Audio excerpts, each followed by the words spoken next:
ప్రేమ స్వరూపి అయిన తండ్రి నామానికి మహిమ కలుగును గాక. మన ప్రభు అయిన క్రీస్తు నామంలో మీ అందరికీ కూడా వందనాలు. సలోం. మీ అందరూ కూడా క్షేమంగా ఉండి క్షేమ సమాచారంలో ఉంటూ తండ్రి యొక్క దీవెన పొందుకోవాలని ఆశిస్తూ మరియు ఉదయకాల సమయంలో తండ్రి ఇచ్చిన వర్తమానాన్ని మనం జ్ఞాపకం చేసుకుందాం. హల్లెలూయా. ప్రతి ఒక్కరు కూడా ఈ వాక్యాన్ని వింటున్న ప్రతి ఒక్కరు కూడా ఒక్కసారి మీ బైబిల్ గ్రంథాలు తెరచి సమయం ఉంటే, అవకాశం ఉంటే ఈ లేఖనాలను మీరు పరిశీలన చేసుకోండి. ఎందుకంటే అనుదినము కూడా లేఖనాలను పరిశీలన చేయుట, వాటిలో ఉన్న అర్థాన్ని గ్రహించుకొనుట క్రైస్తవులకు ఎంతైనా ముఖ్యమైన విషయము. ఎందుకంటే మనం మొట్టమొదటిసారిగా తండ్రి పని చేస్తున్నాము, చెయ్యాలి కూడా. ఏంటది? తండ్రి పని భుజాన్ని వేసుకుని భారం వేయడం కాదు. ఆయనకు నీ హృదయపూర్వకంగా చిన్న ప్రార్థన చేయగలగాలి. అదే ఆయన పని, అదే ఆయన ఇచ్చే గొప్ప ఆశీర్వాదం. కానీ మనం ఉదయాన్నే లేచినప్పుడు ఆయన జ్ఞాపకం చేసుకోకుండా మనం ఉంటే, తరువాత జ్ఞాపకం చేసుకుంటే మరి ఆయన యొక్క ఆశీర్వాదములు ఆయన చిత్తమైనది. కానీ బైబిల్ బోధిస్తున్న మాట మనం చూసినట్లయితే, నీ ప్రార్థనకు ప్రతిఫలం కావాలనుకుంటున్నావా? నీ ప్రార్థనకు సమాధానం రావాలనుకుంటున్నావా? నీ ప్రార్థన ఆయన సన్నిధిలో ఉండాలనుకుంటున్నావా? నీవు చేసే ప్రార్థన కాపుదలగా ఉండాలనుకుంటున్నావా? అయితే ఇలా చేయి. హల్లెలూయా. ఎలా చేయాలంటున్నాడు?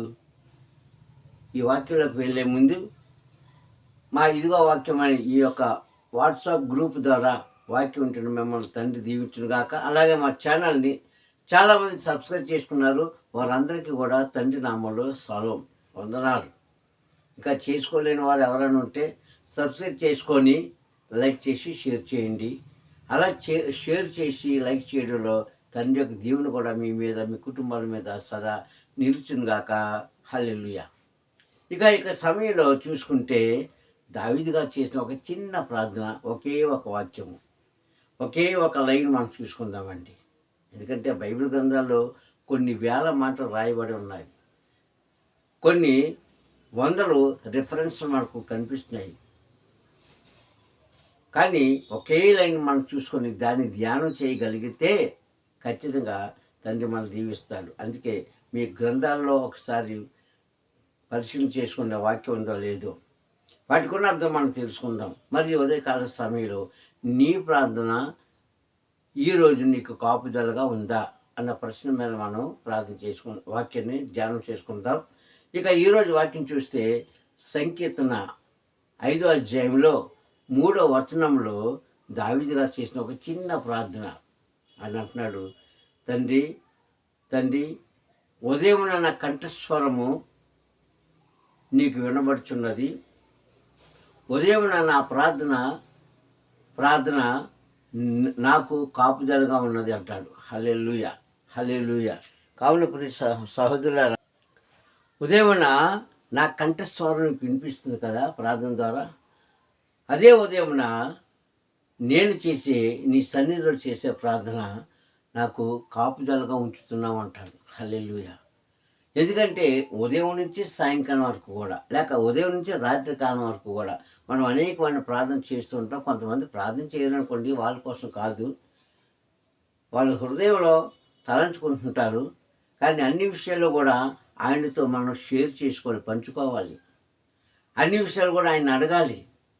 ప్రతి విషయంలో కూడా చూడండి, హైందవులు మనం గమనించినట్లయితే ప్రతి సంగమా, వారు బయటికి వెళ్ళేటప్పుడు ఎదురుకుండా వారి యొక్క గోడ మీద కానీ, లేకుంటే వారి యొక్క తలుపు దగ్గర కానీ, లేకుంటే వారి పూజ గదిలో కానీ వినాయకుడిని పెట్టుకుంటూ ఉంటారు. అది మట్టి బొమ్మ అన్న సంగతి వాళ్ళకి తెలుసు, మనకి తెలిసే.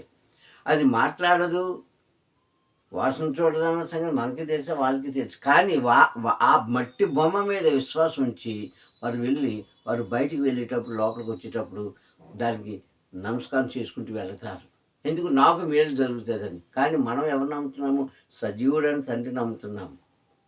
జీవం గల తండ్రితో మనం మాట్లాడుతున్నాం. ఆయన మనతో మాట్లాడుతున్నాడు. ఎలాగా?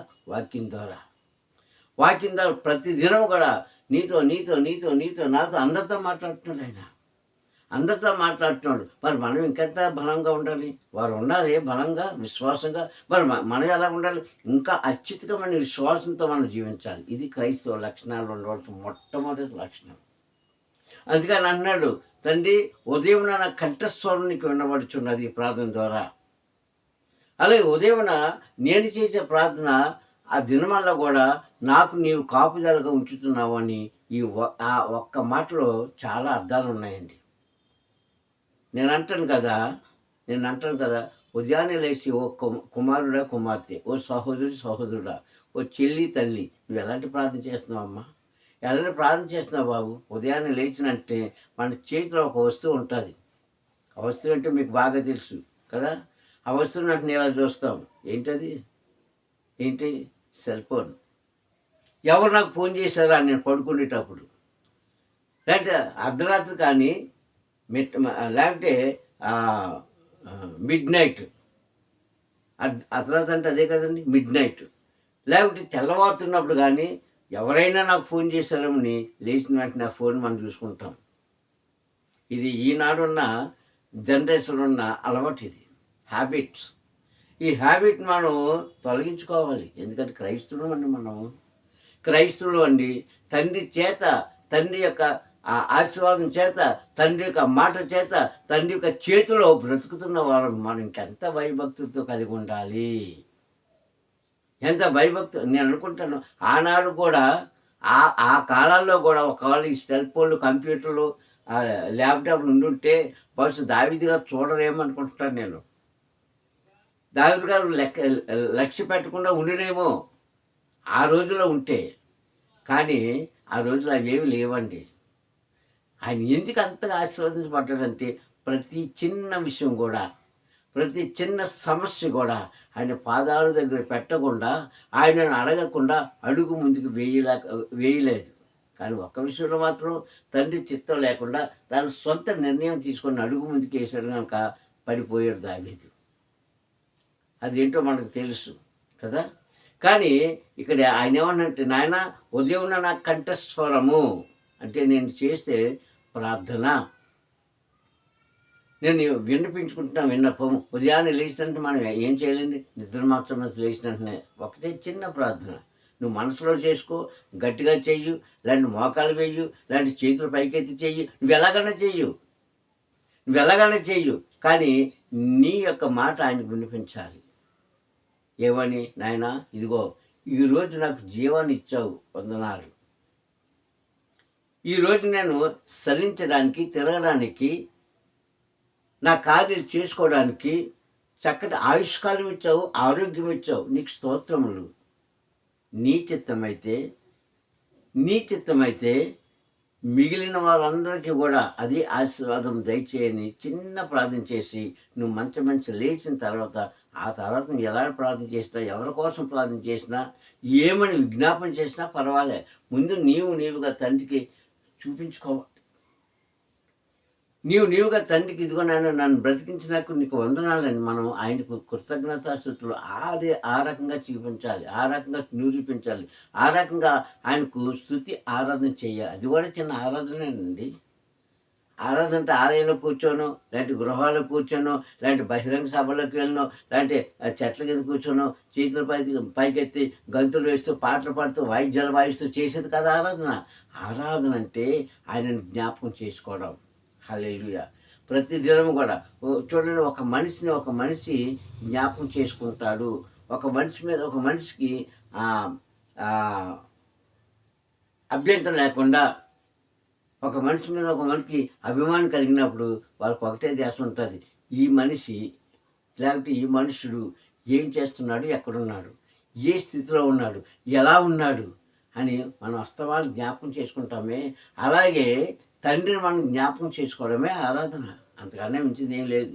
నువ్వు వాయిద్యాలు వాయించకపోయినా, నోటితో పాటలు పాడకపోయినా, చేతితో తప్పలు కొట్టకపోయినా, గంతులు వేయకపోయినా, మైకులు పట్టుకుని గట్టిగా కేకలు వేయకపోయినా, నీ హృదయంలో ఆయనను తలంచుకొని ఒక్క చిన్న మాట, తండ్రి ఈరోజు నన్ను బ్రతికించావు, నీకు వందనాలయ్యా. ఇదే గొప్ప ఆరాధన అండి. ఈ ఆరాధన ఎవరు చేయగలుగుతున్నారు ఈరోజు? లేదు. ఆరాధన అనగానే మనకు అన్నీ గుర్తొచ్చేస్తాయి. అన్నీ గుర్తొచ్చేస్తాయి. గెంతులు వేయడం గుర్తొస్తుంది, పాటలు పాడడం గుర్తొస్తుంది, ఏంటి వాయిద్యాలు వాయడం గుర్తొస్తుంది, ఇంకేదేదో గుర్తొచ్చి మనం గెంతులు వేస్తాం. మంచిదే, మంచిదే కాదంటలే. దావీదు వలె నాట్యం చేసి దావీదు వలె నేను నాట్యం చేసి అన్న పాట మనం పాడుతాం కదా. అలాగే నాట్యంతో, సంగీతంతో, వాయిద్యాలతో ఆయన స్తుతించండి, ఆరాధించండి. కానీ అంతకంటే ముందు నీ హృదయంలో ఈ ఆరాధన రావాలి. ఇది కూడా ఆరాధన తండ్రి దృష్టిలో, ప్రజల దృష్టిలో కాకపోవచ్చు. ప్రజల దృష్టిలో అది ఆరాధన అంటే జ్ఞాపకం చేసుకోవడం అంతే, అంతగానే కాదు. ఒక విషయాన్ని పదే పదే పదే పదే ఆలోచించడమే ఆరాధన అంతే. నేను ముందు చెప్పాను కదా, ఒక మనిషి మీద, ఒక స్త్రీ మీద కానీ, ఒక పురుషుని మీద కానీ ధ్యాస పెట్టి వారు ఏ స్థితిలో ఉన్నారో, వారు తిన్నారో లేదో, వారు ఎలాగున్నారో అని అస్తమానం మనం జ్ఞాపకం చేసుకుంటామే, అది అవతల వారికి విసుగుదల కలిగించవచ్చు. ఏంటి ఏంటి నన్ను ఇలాగంటున్నారు అలాగంటున్నారు అనుకోవచ్చు, కానీ అది విసుగుదల కాదండి. వారి క్షేమం కోరి మనం జ్ఞాపకం చేసుకోవడం, అది కూడా ఒక రకంగా ఆరాధనే. అంటే జ్ఞాపకం చేసుకోవడం. తండ్రిని కూడా మనం ఎక్కడికి జ్ఞాపకం చేసుకోవాలి? నిద్ర మంచం నుంచి లేచిన వెంటనే, కాళ్ళు కింద పెట్టిన వెంటనే ఆయనను జ్ఞాపకం చేసుకోవడమే ఆరాధన. అలాగే జ్ఞాపకం చేసుకొని ఆయన వద్ద చేసిన చిన్న విన్నపం ఇది. తండ్రి, ఉదయం నా కంఠ స్వరం నీకు వినబడుతున్నది కదయ్యా, నువ్వు విన్నావు. అలాగే ఉదయం నేను చేసిన ఈ చిన్న ప్రార్థన, ఈ దినమల్లా కూడా నాకు కాపుదలగా ఉంచు, నా పరివారానికి కాపుదలగా ఉంచు, నా బిడ్డలకు కాపుదలగా ఉంచు, నా భార్య లేక భర్తకు కాపుదలగా ఉంచు అని చేసిన చిన్న ప్రార్థన. అంటే నీ కోసం నీవు, నీ కుటుంబం కోసం నువ్వు చేసుకున్న ప్రార్థనే ఉదయకాల సమయంలో చేయవలసిన ప్రార్థన. హల్లెలూయా.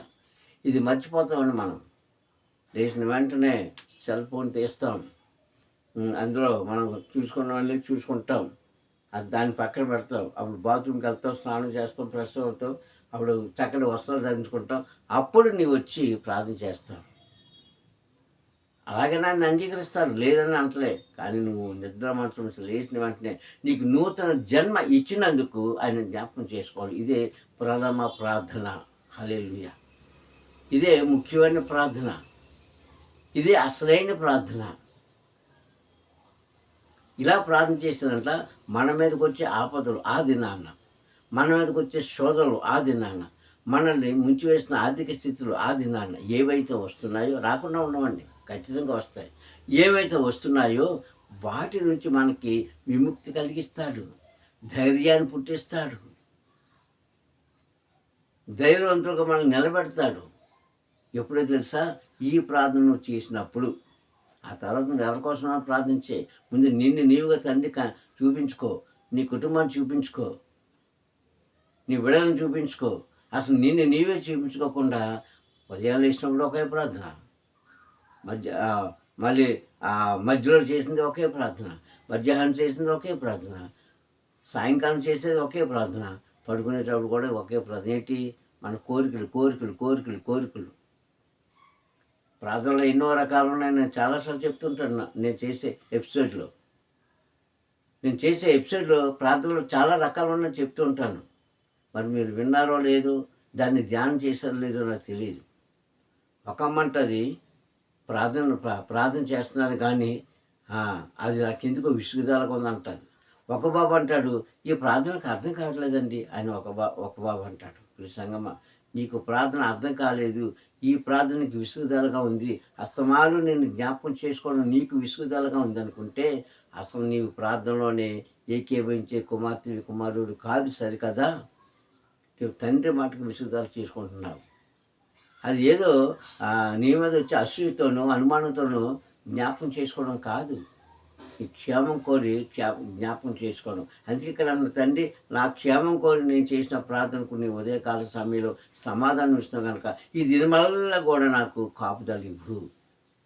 అదే దావీదు గారు ఆ పక్క పేజీ తిరగేస్తే 3వ అధ్యాయంలోను 5వ వచనం ఏమన్నాడో తెలుసండి. ఆయన కీర్తన భాగంలోని 3వ అధ్యాయం 5వ వచనం అంటాడు, నేను పండుకొని నిద్రపోయి మేలుకొందును, ఎందుకంటే తండ్రి నా వద్ద ఉన్నాడు కనుక.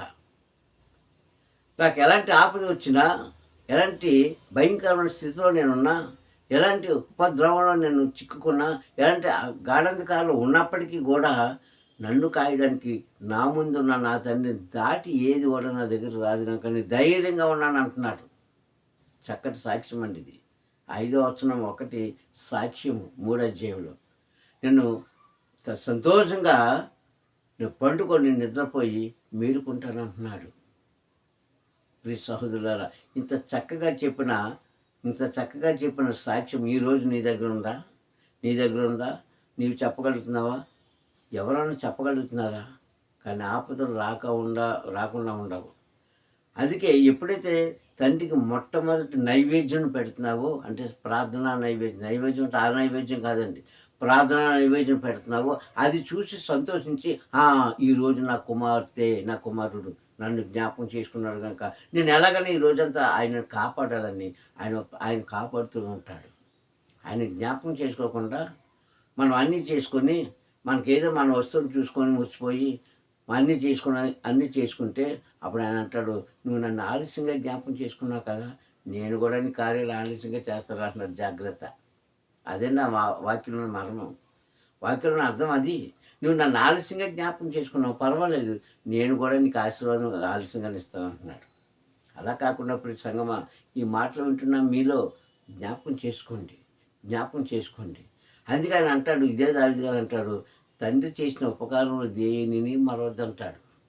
103వ అధ్యాయంలో 2వ వచనంలో ఆయన చేసిన ఉపకారంలో దేనిని మర్చిపోవద్దు. ఏం చేశాడు ఉపకారం? ఈరోజు నీకు జీవనాన్ని ఇచ్చాడే అదే. నీ తల్లి గర్భంలోంచి నేను పుట్టించాడే అదే. పుట్టించి ఇంతవరకు నేను కాపాడాడే అదే. అనుదినం కూడా నీకు ఆక్సిజన్ అంటే ఆయుష్కాలం ఇచ్చి, ఆ ఊపిరినిచ్చి ఏంటి హెల్త్ ఆరోగ్యం ఇచ్చి నేను కాపాడుతున్నాడే, అంతకన్నా ఉపకారం ఏముందండి? అసలు ఈ రెండు లేకపోతే నువ్వు ఆయన్ని స్తుతించగలవా? ప్రార్థన చేయగలవా? పోనీ ఆయన కోసం నువ్వు చెప్పగలవా? పోనీ నీ జీవనోపాధిలో నువ్వు ప్రయాణం అయ్యి వెళ్ళగలవా? నీ సొంత కార్యం చేసుకోగలవా? చేసుకోలేవే. అందుకని అంటున్నాడు, ఆయన చేసిన ఉపకారంలో దేనిని మరో కంటే ఇది ముఖ్యమైన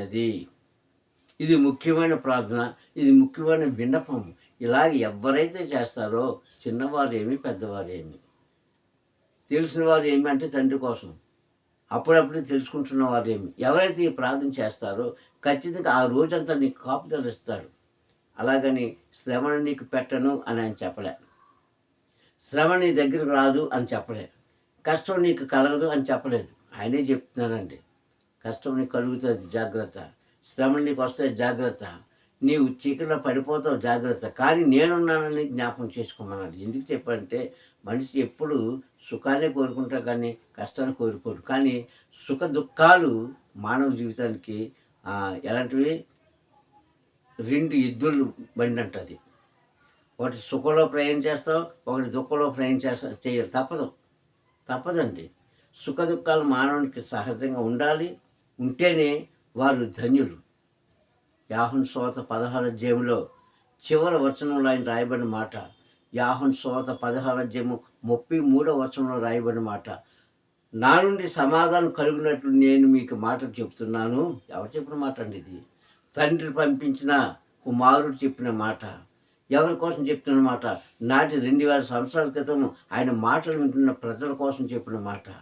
వారు శిష్యులు కావచ్చు, పరిచారికులు కావచ్చు, శాస్త్రులు కావచ్చు, యూదులు కావచ్చు, లేదంటే జన సమూహం కావచ్చు, సుంకర్లే కావచ్చు, అందరికీ చెప్తున్న మాట ఏం చెప్తున్నానంటే, మీకు కష్టం రాదని అనుకోవద్దు, తలంచుకోవద్దు. నా కుమార్తెలారా, మీకు కష్టాన్ని ఖచ్చితంగా నా తండ్రి ఇస్తాడు అని చెప్పు అంటాడు. నా నుంచి సమాధానం కలిగినట్లు నేను ఈ మాటలు మీకు చెప్తున్నాను.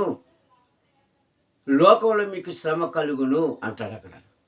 నేను అందుకే చెప్తున్నానండి, వాక్యం వినడం కాదు, మీ గ్రంథాలు తీసుకొని ఈ మాటలు ఉన్నాయి లేవు ఒకసారి పరిశీలన చేసుకోండి. మీకు సమయం ఉండేటప్పుడు మీరు ఎక్కడ నుంచి చూస్తున్నారు వాక్యాన్ని చూసుకొని ఆ మాటలు ఉన్నాయి లేవు ఒకసారి జ్ఞాపకం చేసుకోండి. లోకంలో మీకు శ్రమ కలుగును అని అక్కడ ఒక ఫుల్ స్టాప్ కామ ఉంటుంది.